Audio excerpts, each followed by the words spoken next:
everyone. Thanks for coming to this session. We appreciate you being here. Please welcome Jonathan Prantner and Don Barnes to the stage.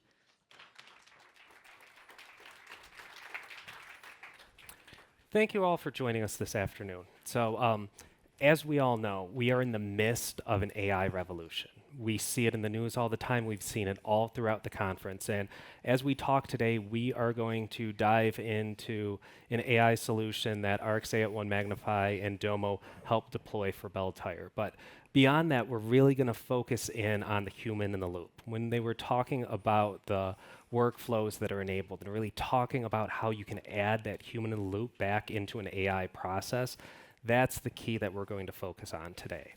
So we're going to do that. We're going to start off by talking a little bit just around what AI really is, what it means to have an AI system. We're going to then dive into Don telling us quite a bit about Belle Tire, about the solution that they deployed, specifically around labor optimization within their stores. And then from that, that's where we're going to talk into the importance of having the human in the loop, being able to really extend the impact of those AI systems. And so from this, there's a few kind of key points that we hope that everyone will take away today. But we'd like to begin just by kind of kicking things off and allowing Don to introduce himself. Thank you, Jonathan. First, I want to thank everybody for attending this session. I know there's a lot of great insights and presentations going on, so hopefully we'll make it worthwhile for you today. My name's Don Barnes III. I'm the president and chief tire guy at Belle Tire, and I'm certainly excited to be here. A little something about Belle Tire. We were founded in 1922, so we're a 102-year-old company. We have just over 180 stores with 3,100 teammates working across our enterprise. We're based out of the Detroit, Michigan area. We have our locations and reach really throughout the Midwest, Michigan, Ohio, Indiana, and Illinois.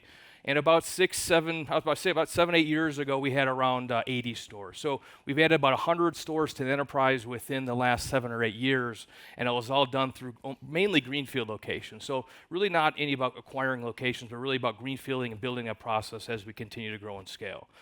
With that, labor optimization was really, really important as we grew and scaled to make sure that as we continue to invest in ourselves, we were deploying dollars the right way and not having any type of wasted fringe. And then I'm Jonathan Prantner. So I am the Chief Analytics Officer at RXA. And it's great to be back here in Domopalooza live because at OneMagnify and RXA, so we started RXA about 7 years ago, and it started off as just a small shop really focused on bringing data science solutions to clients. So we grew quickly from having 3 people working above a stationery store into a large team that has become Domo's premier partner. We're the premier sponsor of the event this year.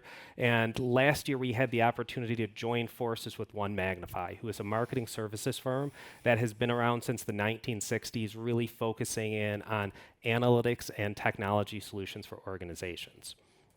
So with that, there's 3 key things that I hope that everyone can take away from this today. The first is the difference between predictive analytics and AI. The second being the power of augmented intelligence and the democratization of analytics. And third, it's this concept that I like to call reframing the concept of what's correct into what's useful.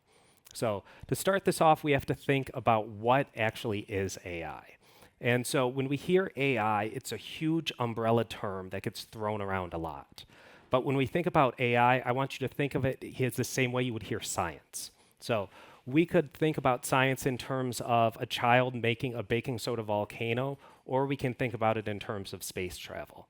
AI is the same type of thing. And there's an AI system that I would venture that most people in this room grew up with, and that's a thermostat. And I don't mean a smart thermostat we're controlling from our phones. I mean dial on the wall, we crank it to 65 degrees. When it hits 63, turns on, 67, it turns off. That is the epitome of an AI system, because an AI system is something which uses data to make decisions and then act upon them. And in doing those 3 things, it's replicating some kind of a human process. So in terms of that thermostat, what it's doing is it's, okay, I'm in my house, I'm cold, I'm going to put another log on the fire. Once I get too hot, then I'm going to open the flue, let some of that heat and let some of that air out. That's what our thermostat is doing by using the temperature to make those decisions. And that is the fundamental underground of what makes an AI system. But the different ways in which organizations use AI fall into kind of these three main branches. And this is a framework which was put forward by Nigel Melville. He's a professor at the University of Michigan.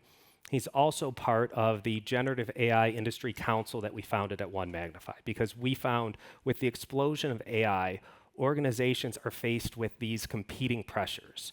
You have the executive teams, the marketing teams that want to just embrace all of these technologies, and then you have IT and legal that are asking you to slow down a little bit. So we formed this council to bring together different industry leaders to really talk through these situations. And so Professor Melville put forward this framework saying that there's three ways in which organizations are really using AI. The first of those is for individual productivity. So these are all of the solutions that we use that just make our jobs easier. So this is everything from when we're typing out an email and it's offering to kind of autofill the rest of the line, automated marketing campaigns that we can send emails out based on a certain cadence, things like GitHub Copilot that allow our developers to code and deliver things at a faster pace. I'm going to skip down to the third one because that is transformative solutions. And those transformational solutions are those organizations that have a ton of data and they want to kind of build these AI systems from the ground up. So they're essentially reinventing the algorithms, reinventing all of the weightings across those. And if we think in terms of some of the large language models and those generative AI solutions that are out there, even some of the smallest kind of publicly available ones are huge in size and parameters. So if we think about something like Llama V2, that is coming out with about 7 billion parameters that are in it. And that's a system which really understands language well. I always like to say those type of models make our middle school English teachers proud, because whenever you get a solution from them, it's always first this, second that, also that, in conclusion this. And that's a framework that exists that you're able to tap and utilize. Now, some organizations will want to kind of rebuild that, but we find much more benefit from organizations taking advantage of those, using their data in a transparent way with that. And that gets us to this middle portion, which is this process automation and improvement, using different types of AI systems to improve the way that we go to market. And that's exactly the case that we have here with Belle Tire. But when we think about AI, we also have to think about where AI sits in terms of analytics overall. So within analytics, I divide things into kind of these 4 different branches. And so the first branch of that is descriptive analytics. And essentially, descriptive analytics tells us what has happened. Now, this can be simple or this can be complex, because if we think about building a dashboard where we're looking at conversion rates of a campaign, we're using fractions, but we're still delivering insights. It could be something much more complex, like a marketing mix model, where we're decomposing volume into different silos. We're able to determine points of diminishing return, saturation, all of that, but it's still telling us about what has already happened. The second area is really predictive analytics, and this is our use of data to tell us what we think will happen next. And it sounds a bit grandiose, but whenever I talk to our analytics teams at RXA OneMagnify, I always like to say that our role is essentially to approximate reality. Because all we're doing with these systems is we're bringing together data to inform people that are making decisions and how they can best make those decisions. And so we're using whatever type of model it might be to approximate what we think is happening or will happening. And so with predictive analytics, this is where we go, and now we're building models that we estimate about what we think will happen next. So these can be forecasting models where we're going to estimate the amount of revenue we expect to receive from a different product. This can be scoring which customers are likely to cancel, but it's an eye on what will happen next, and it tells us those expectations. When we go into the third area, that's where we get into prescriptive analytics, and that's taking what we have from the predictive side and then determining which levers we have at our disposal that will allow us to change those things. So now we're not only looking and saying, this is what we think our sales will be, but these models allow us to say, this is what we think our sales will be, and this is the way that we can change that. So these are the recommended actions that we're going to take. And then AI in that moves us forward into a way where it's automatically going to act on it. So these are the campaigns that will allow our customers to convert. And it's going to deploy those, monitor the performance, adapt throughout time in order to do that. And so when we look at AI, there are a number of different faces of AI, and I separate these into 3 different groups, which I consider the different revolutions that we've had within AI. And so the first is really on kind of the machine learning and the fuzzy logic side. So with this was type of statistical analysis that's been done for centuries now. So it's looking at something, building out a model to estimate what will happen next. The big revolution that we had there was really the proliferation of the XGBoost algorithm, which looked at things a little bit differently and said, okay, I'm going to build my first model, and then from that, I'm going to build a series of models. But rather than randomly grabbing data, building out models, and counting on the sum of the parts to be more predictive than one individual piece, this went through and said, I'm going to build my first model, and I'm going to see where it failed. And then based on that, I'm going to build another model to try to address those failures, and another model, and kind of follow the gradients down. It uses other things like parallel processing to allow us to do this really quickly, but that is the first area kind of in this machine learning space, and we'll get into it a little bit later, but it's really trying to replicate the human decision-making process of differentiation. The second area of AI is around computer vision and speech recognition. So this is also something that IBM started back in the 60s, and it's been going forward for time. Uses slightly different technique where it's using neural networks often. That's changing as technology advances. But in order to replicate something which is a little more abstract than what we had in the machine learning side, because now it's trying to replicate the process of perceptual mapping. So if we think about a child that's learning to speak and learning language, a child that can speak, see, and hear, when we show them an orange, for instance, they are looking at that orange and they're trying to map it to something. So at first they're going to confuse it with a basketball or a clementine or anything else. But as they get more information and as they start to build those neural pathways, that perceptual mapping allows them to take something abstract that they see and relate it to a concept in their mind. That's what's happening with computer vision and speech recognition. The big revolution that we have now is around natural language processing and generative AI. Natural language processing has been around for quite a while. There's a number of techniques there that are very valuable and deliver a lot of insights to organizations.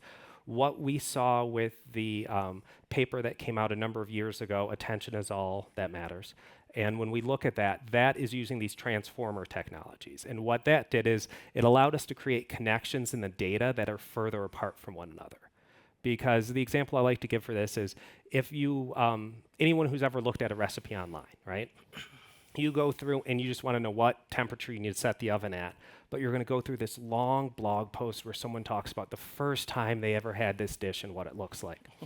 Well, with traditional natural language processing models, if you were to look at something and you had a sentence that said, you know, I went to the store on Sunday and it was closed, or on Sunday I went to the store and it was closed, it may be able to make those connections. But if we think about that long kind of blog post approach where it's going to say, oh, on Sunday morning I woke up, and then it goes down paragraph, paragraph, and paragraph, and then it says, and the store was closed.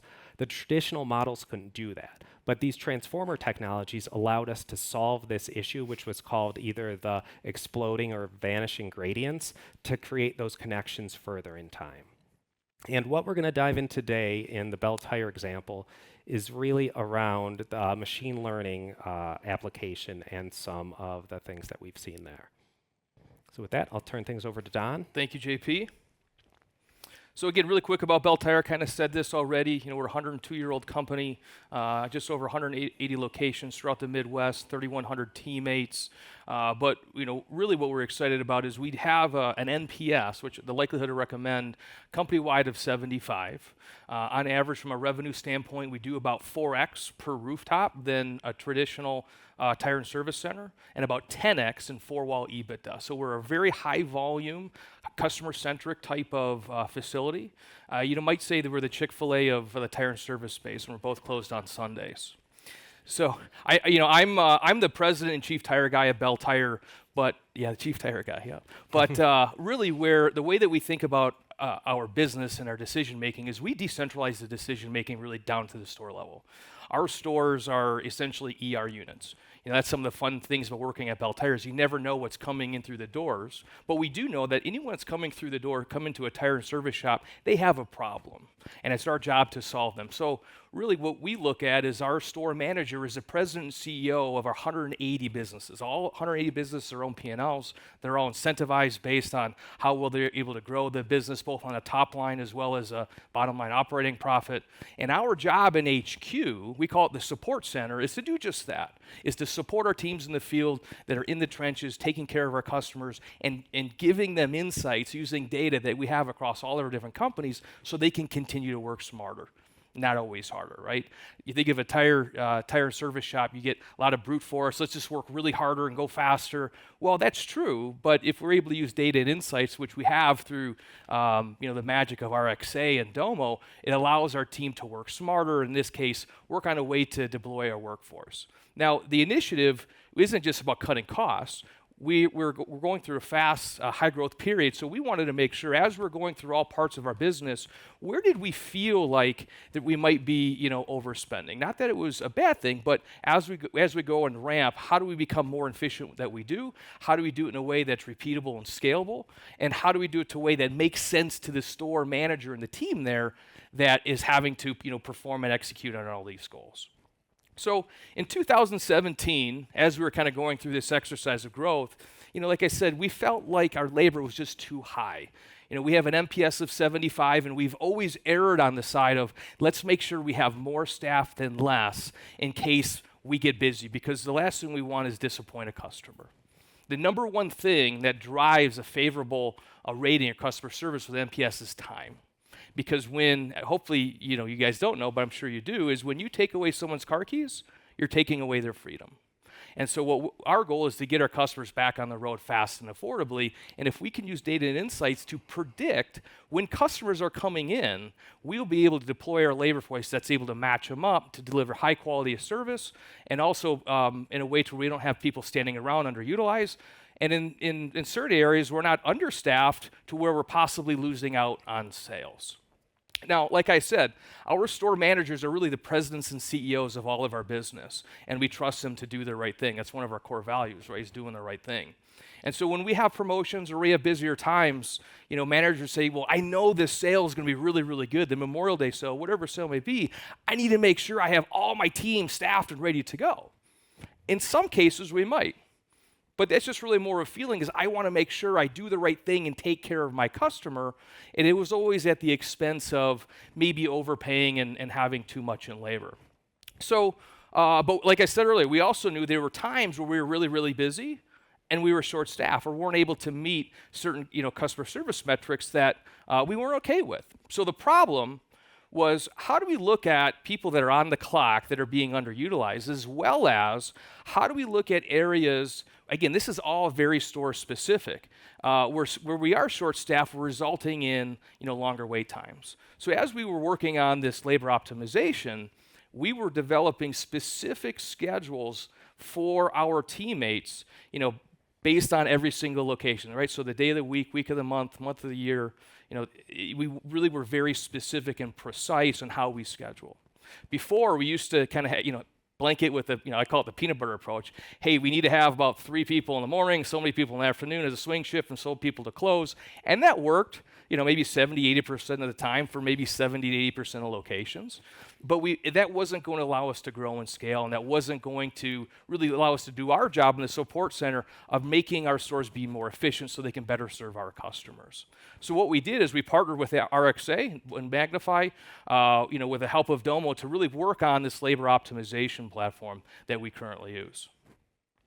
So as we partnered with RXA, we used their kind of pre-built solution, but really started to focus on customization that was going to fit our exact business needs. We built a plan to optimize, our labor, and did such that. So really, the highlights of the plan was we knew we had to reduce bottom line expenses kind of globally throughout our business. We thought that there were opportunities to, shave certain areas of hourly labor and where we're underutilized and people are on the clock, and redeploy that into ways where we could better serve our customers. We were going to use the measuring type of our labor utilization as really as the key result on how we were going to succeed. And if we were going to do that, the business outcome is right, we'd see a reduction in labor expense. But the caveat is working with RXA is we can't sacrifice sales. Right? So, some of the times, reduction in workforce, reduction in certain things comes at a reduction of top line.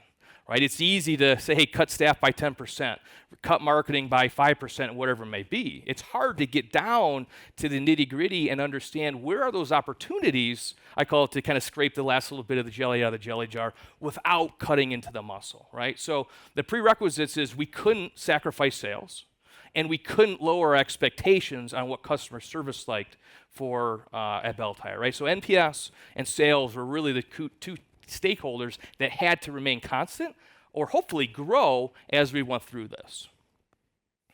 And so this brings us to the type of solution that we decided to develop. So as I mentioned before, with kind of the different types of AI, in this case, we deployed a machine learning solution. And so machine learning is attempting to replicate that human process of differentiation. So the example here is, imagine we're sorting fruit. We want to be able to sort fruit, and we are going to say, okay, we want to distinguish an apple from an orange. We're able to do this by quantifying certain aspects around those. So we say, this is the shape of it. Is it oblong? Is it round? What size is it? What is the diameter that we have? What is the texture? Does it have a soft skin? Does it have a hard skin? And we're able to use those attributes to separate things. And that is what machine learning models are doing for us, because we're able to take attributes that we can then quantify into some numbers, use that to then train these models on the different patterns they're going to use. And so in this case, as Don said, there's a few different parameters that we're going to go around this. So we're looking at this in terms of the number of employees that will actively be working on a vehicle at any point in time. We're looking at the number of employees that we need to be on the clock, because in addition to, if you want to go back. Oh, sorry. Sorry, because I know you're going to go into that. But the number that will be on the clock there as well, because there are additional things besides working on vehicles that people need to do. We need to keep the shop clean. We need to make sure that as the tires arrive, they're unloaded. There's all of these different aspects. So in order to do this, we developed a system which actually was an ensemble approach of ensemble approaches. So first, we used that XGBoost algorithm that we talked about to estimate both the demand that we were going to see, and then also to estimate the number of employees that would actively be working on vehicles at a time. The second approach that we used was a difference-based approach, where we're going to look and say, okay, we have all of the history of this. So let's look at more of those short-term trends and understand what we needed for each store in each 30-minute increment 2 weeks ago, and then we're going to estimate what the change will be from that. The third approach we took with that was something of a more probabilistic nature, where we looked at it through a Poisson distribution. Because what this tells us is, okay, what is the likelihood that I'm going to need 3 people or 4 people or 5 people? Because that allows us to make those concerns and then really balance those differences. Because if I have a certain probability that I'm going to need 3 people or more, great, I'm definitely going to staff at least 3. But if I get to 5 and that's a lower probability, I might not do that. So we were able to estimate this for each store in a 30-minute increment across time. But then where the system came in was, rather than just having a blanket format, we're going to use one of these 3 models, or we're going to triangulate them and blend them the same for all the stores. The system actually looks back at how each of those models is performing at those stores over 3 different time windows. So it looks at it over a longer term period. So across the last year, how well are each of these models performing? Across the last quarter, how well are these performing? And then across the last periods, the last 2 periods that we had our store managers estimate these things, how well are these performing? And then they're able to actually weight those for each individual store, how much it's going to rely on each model, so that it can be something which is very specific and very impactful for each of those stores. Thank you, JP. And as we dove into into our project, these are some of the, quantifying store attributes, that we looked at that we, certainly had impact on the overall schedule and how it was deployed, right? The date the store is open. Older stores, more mature stores have a different type of business mix between tires and service. That's going to change on what type of, personnel we have, tire technicians that will perform the tire work, as well as auto technicians that are going to perform, your brake jobs and traditional type of mechanical work. As newer stores have more mix in tires, you're going to have a less of a need for auto service. So each store is going to have a little bit different look in terms of their overall business mix, as well as just the overall throughput that comes in through the stores. Like JP mentioned earlier, there are a lot of other things that go on into our business other than just changing tires and fixing cars. Inventory is getting delivered every day. We have to make sure inventory is put away. We have different inflows of customers. People may call in. Employees may call in or not. So the variability that goes on within the store was quite intense. There are other factors that happen too, whether it be construction in front of a store, right? Anytime there's construction in front of any type of retail, as consumers, right, we got to put our consumer hat on for a second, is we stay away from it, right? No one wants to get stuck in any type of traffic jam, especially when most of our shopping is kind of done online right now. Now, you can't get tires installed online, so you still got to come see us, which we're excited about. But there are other factors as well as too. We have stores in college towns, and some of our busiest time of the year is Q4.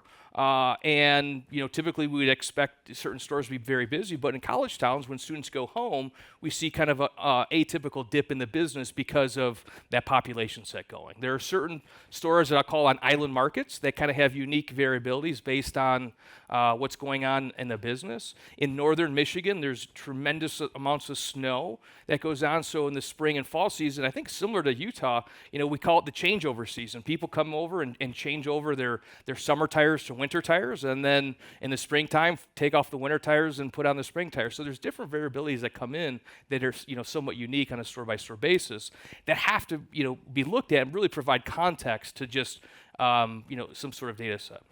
So as we started to run our model, like I said, we initially thought that we were overstaffed in many different areas, and as we turned out, we were. But the real insight is almost half of the time we were understaffed in specific stores, possibly leading out to loss of sales, possibly leading out to burnout of employees. So this was kind of a really great insight that we didn't think that we realized, but what we were able to do then is take our excess labor, right, that 29%, redeploy it. Now, that's not going to cover all 46, but what ended up happening was we started to see, just through normal attrition, individuals saying, we don't need another person.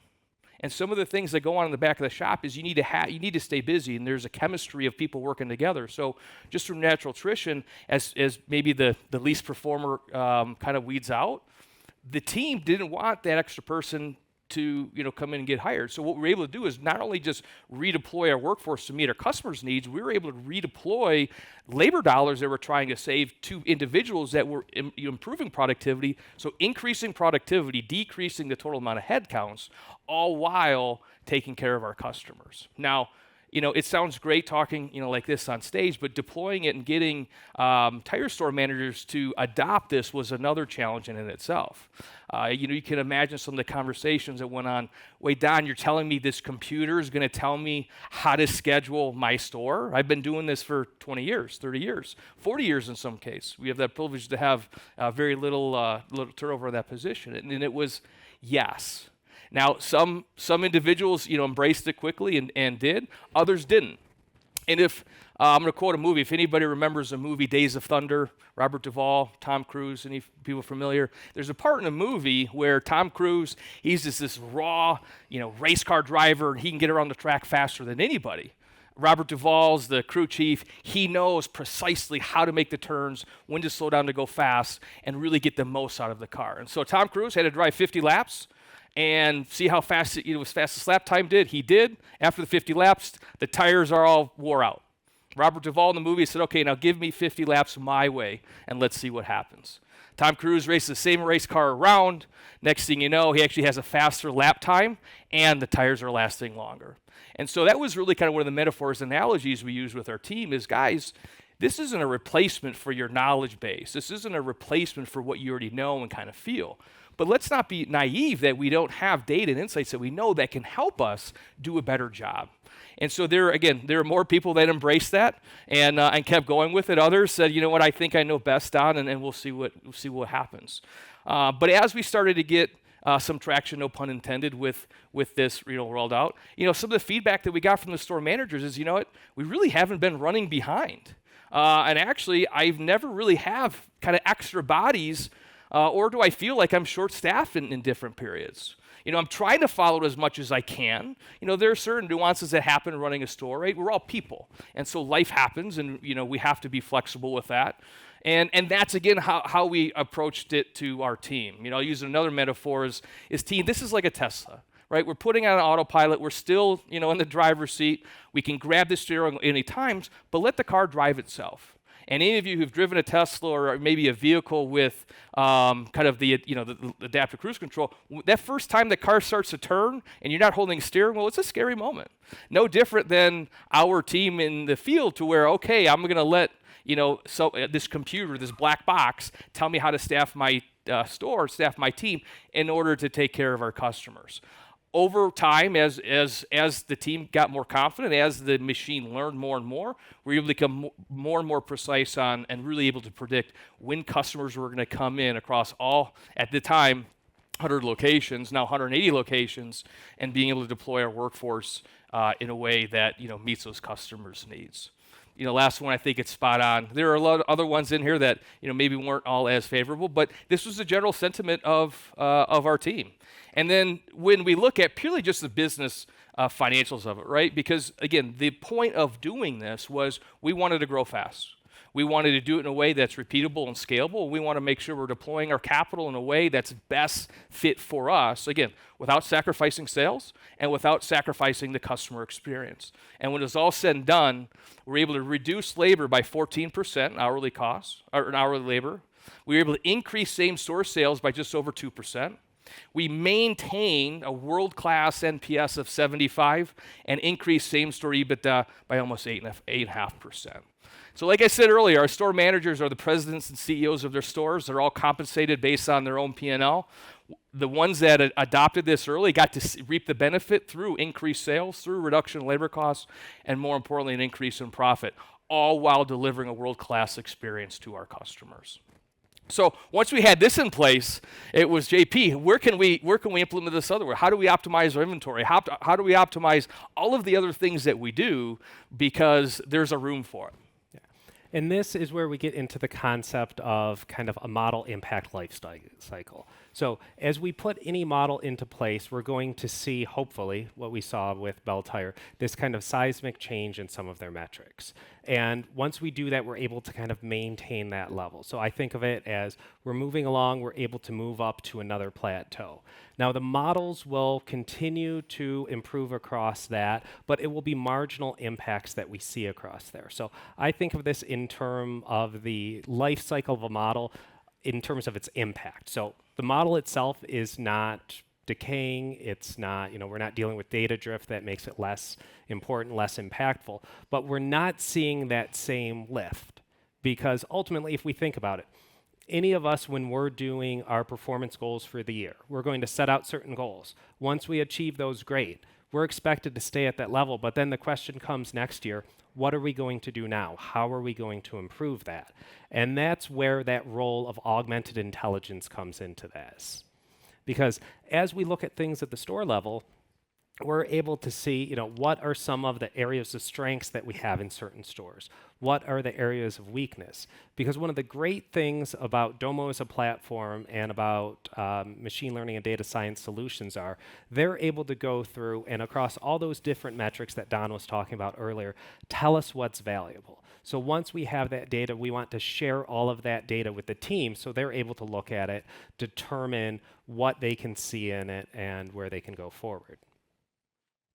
So one of the things that we did at RXA is with some of the new technologies that are available in Domo, we have kind of our own version of a card creator where you're able to go through, you're able to select a data set, You're able to select a dashboard that you want to create a new card for, type into it, and it will allow you to do that. Because one of the things that we know is across all of the group at RXA, at OneMagnify, across the Belle Tire analysts, there's people with a lot of great technical skills. But once we get down to the individual stores, as Don said, they don't want a computer telling them what to do, but they still have valuable insights on how we can continue to move this forward. And when we think about the way that a model measures accuracy, so when we look at a model, we see, okay, across here we're looking at kind of actual versus predicted. And the goal of any model is to make it as tight across that line as possible. So in the view of a model, anything that isn't along that line is a failure. And even with those XGBoost algorithms that I was talking about earlier, they build kind of the initial model, then they build a model based on those misses to try to bring it in. But that's all in the fit that they're doing. In the view of the model, those that do not fall along that line are wrong. Those are misses that we have that we weren't able to properly estimate. So as we look at these outliers, this is where kind of the human in the loop really becomes important. The stores that are underneath the line, it's easy to say, oh, maybe that store manager wasn't following the recommended schedule, or maybe that store has construction going on in front. Maybe there are other components that are going to affect the store's performance other than just labor. And then the stores that are above the line, it's easy to say, wow, right, look at a great job, but what we don't know is maybe there are one-time sales. A wholesale customer came in and bought a significant amount of product over the course of the day or week that could have skewed that. So that's really where the human comes in. Similar to use my Tesla metaphors, if something doesn't feel right, grab the steering wheel and take control of it, right? We don't allow it just to drive us off the road. But this is where it's important to really provide context to all the data to understand really the kind of the why behind what's going on. And if all else fails, it could just be the adoption of the individual. And in some cases, that was our case, right? We had stores that achieved their revenue and satisfaction goals, or NPS goals, all with less staff. And the way that we look at stores, everything's done through a cohorted analysis. So a $4 million store should perform like a $4 million store, whether you're in Michigan, Ohio, Indiana, or Illinois. And the same for any other type of attributes. So really driving in on those insights and understand, okay, kind of the why behind it, not to necessarily say anyone's doing a bad job, but just to understand and kind of challenge the thinking and the biases that we may have, because as we go to work every day, we get blinders on what we do, right? We call it kind of the same four walls. You go to the same four walls, do the same old thing. You're going to see things that you're not going to see things that others may do. And this is where we at the support center really try to provide the data and insights through the power of Domo and RXA to make our teams work smarter and not just harder. Stores that didn't embrace it as much didn't see the revenue expectations hit, right? Now, they may have achieved their NPS goals, but if they did it and made less money, maybe they had less money coming in their pocket, right? So, it's all about taking care of the customer, but how do we do it in a way that continue to work smarter? And as we develop this more and more, and as I'll say everything started to spread across stores, right? Because managers are going to call stores, they have relationships. How's this working for you? How's this? Oftentimes maybe to gripe at times about why it's not. But as things were working well, we were really able to get the adoption that we wanted. And then through that, had stakeholder interviews to understand, okay, really the why. What is the negative sentiment? Is it just the change? Is it the change management, or is it just not working? Some cases it wasn't working, and those are some of the outliers that we were able to go back in and tweak, like JP mentioned before. Other times it just was, change is scary. And so that led to a different conversation on, yes, it is, but this is how it's going to help us, and this is how it's going to be better, not just for our customers and not just for our employees, but for you as a store manager that has to lead the team. Yeah, and that's where this concept of there's a concept of reinforcement learning and modeling. And we like to use this concept of kind of the human reinforcement of machine learning, because the models will try to do the best they can fit, and we have systems in place that will tell us once they're not fitting as well and they should be refreshed and all of the coefficients reestimated. But with some of the things that Don identified, like, okay, what if there's construction going on in a store? Or what if it's a college town? What are these things? These are not things that were originally in the model. So by having the feedback from the store managers, by having the team at Belle Tire able to look and say, okay, how well are each of these stores adhering to the suggested schedules? How are they performing across there? We were able to do further segmentation across that. Based on stakeholder interviews, we were able to identify new attributes because machine learning is taking those quantifiable attributes. So now we have a new attribute that lets us look at, two different types of apples to differentiate them from one another now because we learned there's something different that we can now put into the data. It led to further source segmentation and further and continuous improvement in the model. So now it's not just that impact that we have that lets us plateau. Once we plateau and then we have that augmented intelligence from the humans reviewing it, identifying new features, it allows us to go to a version 2.0, 3.0 of the model to continue to start to see that further and further improvement where we have those plateaus in between, but now it's an environment of continuous learning. And so I want to thank everybody for your time today because I really, hope that coming out of this, we understand the difference between predictive analytics and AI. Where predictive analytics, we're estimating what's going to happen in the future. AI, we're actually acting on that in an automated fashion. One of the things that really resonated with me yesterday that Josh James said on the main stage was looking at the positioning of Domo this year around applications and around AI. And kind of that original concept was around democratizing analytics. And the power of the Domo platform is that it does both of those simultaneously. So you're able to deploy all of these solutions directly within the platform. Your data doesn't have to move. It's very efficient. But you also enable all of the analysts, be it with a partner you're working with, be it within your organization, to be able to use that data to continually push things forward. And the concept when we look at this and say, okay, I saw where this model missed, and it's like those are failures, but they're really future opportunities that we have. And so those are kind of the main things that we hope that everyone can take away from today. And for anyone interested in continuing the conversation, please, you can feel free to email us at RXA OneMagnify. We have our own AI for Marketers series. We have a webinar around working with data science teams that's coming out.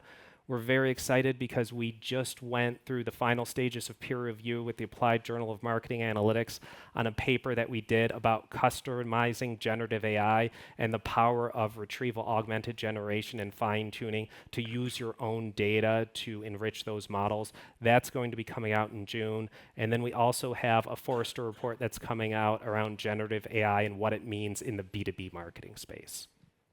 So I want to thank everyone for your time today, and I think we have just a couple minutes left for questions if anyone has anything. Yeah.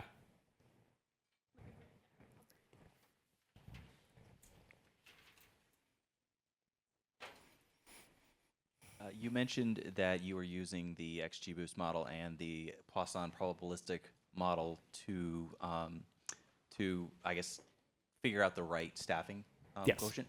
How are you weighting those two? And I mean, if that's proprietary. No, that's perfectly fine. So actually we were using 3 because we were using the XGBoost, the Poisson, and then we were using the difference model. And so it was looking across those 3 different time periods, how well each performed at a store level in fitting it so that it could weight it differently because some stores are going to have more variation. So looking at that difference model, if there's those seasonal trends like those college towns, that's going to weight those a little bit heavier. For those where we're seeing new stores that came on, where we don't want to look too much at the past, that's where the differencing model would be more heavily weighted. So there, it was really just reducing the loss functions across each of those, comparing them, and then weighting accordingly to those. Thank you. Any other questions? Yep, one in the back.